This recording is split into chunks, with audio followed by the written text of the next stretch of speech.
Alright, so now let's talk about the iteration. So we can iterate over a dictionary and access or modify the elements of the dictionary. We can use a simple for loop to iterate over all dictionary objects.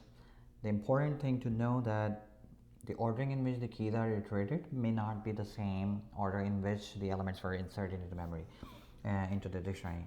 The reason why is all the key value pairs in a dictionary, all the elements of a dictionary are unordered. That is why we cannot access those elements with their index values. Okay. So a for loop over a dictionary retrieves each key in the dictionary. So if you loop over a dictionary name, it will, by default it will return key. Um, Let me demonstrate what I mean. So here is a dictionary named D. It has four elements: high, a for a key, high, a, to an apple, and there are some values associated with it.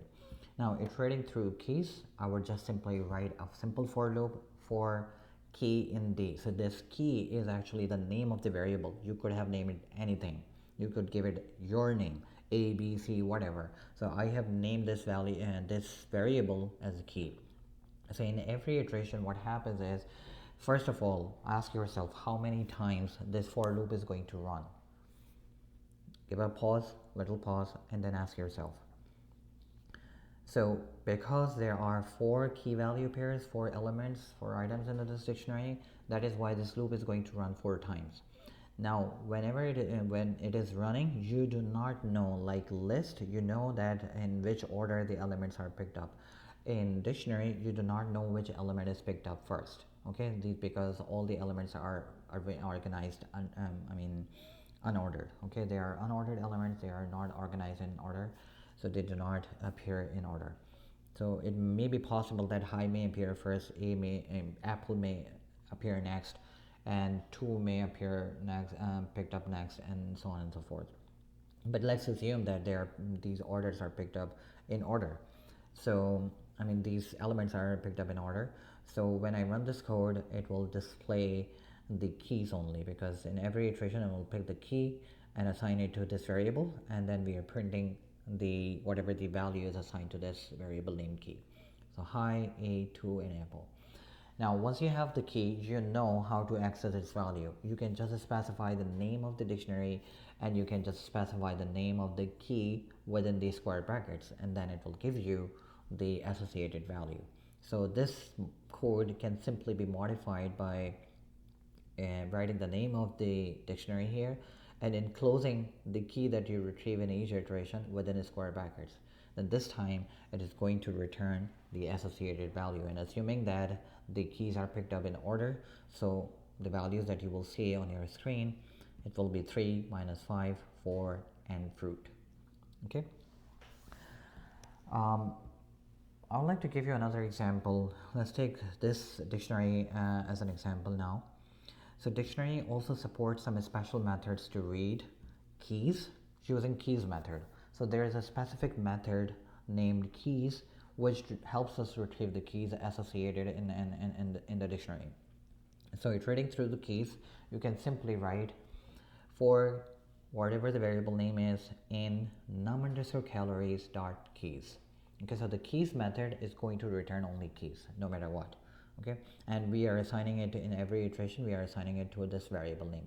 Now you can, again, I'm repeating, I'm emphasizing, because it is important to know that this is just a variable name.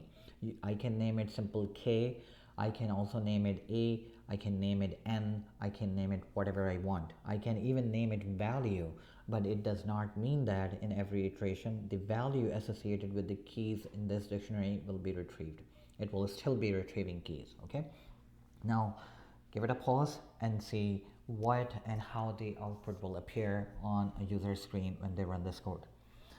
So keys is going to retrieve keys, we are printing key, and rather than following the default behavior of changing line, we are giving it a space. So it should print cake, space, water, space, and then juice, assuming that all items, all keys are extracted in order. Okay, similarly, like keys, we do also have a special method to retrieve values. That's a values method. So you can write the name of the dictionary and you can run a values method. Now here I purposely kept the variable name same, it's key. So key is the name of the variable, but it does not mean that it will be containing keys. This time it will be containing values because I'm running a values method. So it should return 90 space 0 space 54. Okay. Now if you recall the enumerate method we discussed in list, the enumerate method helps us access not only the index but also the associated value. In list we can actually run the enumerate method, which gives us the index and the associated value. Similarly, keys and values both as a tuple can be accessed using items method. Back in list discussion, we used enumerate method to access index and the associated value as a tuple. Here, key and the associated value as a tuple will be retrieved.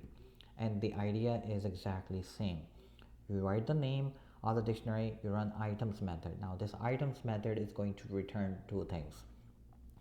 The first value that it will return, the first content, I would rather use this term content, before the comma would always contain key. After the comma, it will always contain value. Again, I'm emphasizing it. It is important from exam point of view. No matter what I name it, I can name this thing, this variable, as value before comma. I can name it value and I can name it key. But it does not mean that this variable before comma, if it is named as value, it does not mean that it will be containing value. It will still be containing keys. Okay, so always remember this: key comes first, value comes next after comma. Just like in list, index comes first before comma, and then the corresponding value comes after comma. Okay, so here we are printing key and value, and you will get the same thing: cake 90, and after this printing statement it will change line, it will print the next water and then 0, and then juice and associated value, which is 54. Okay.